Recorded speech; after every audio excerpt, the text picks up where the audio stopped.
The last passengers to be evacuated from the hantavirus-struck cruise ship have arrived in the Dutch city of Eindhoven, where they will be quarantined.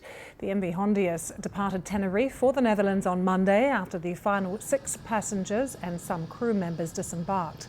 Authorities have confirmed 3 more positive cases linked to the deadly outbreak, an American and a French national who had previously returned home, as well as 1 Spaniard who provisionally tested positive and is quarantining in Madrid.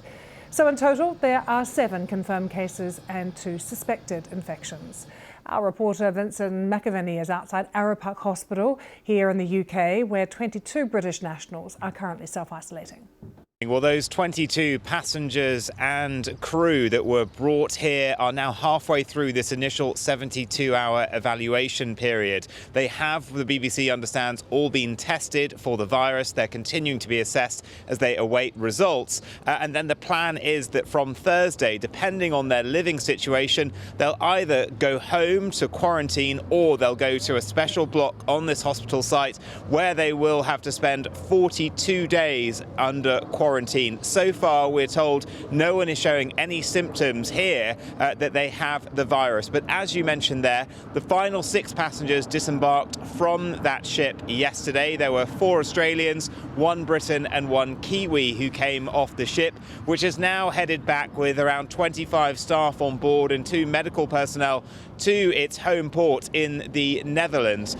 Of the others, though, that we know about, the sort of 7 confirmed cases, 1 of those was confirmed when they returned back to the United States. Another was back in France. We've heard from French health authorities that the woman that was infected, she is being treated in a Paris hospital. She's said to be in a stable condition. There has been, though, some alarming news from the Netherlands, where it's understood 12 medical personnel are having to quarantine now because there were mistakes made in the biocontainment procedures when they took blood samples and urine samples from an infected person being treated there. So they are all now being tested as well and being quarantined as a precaution.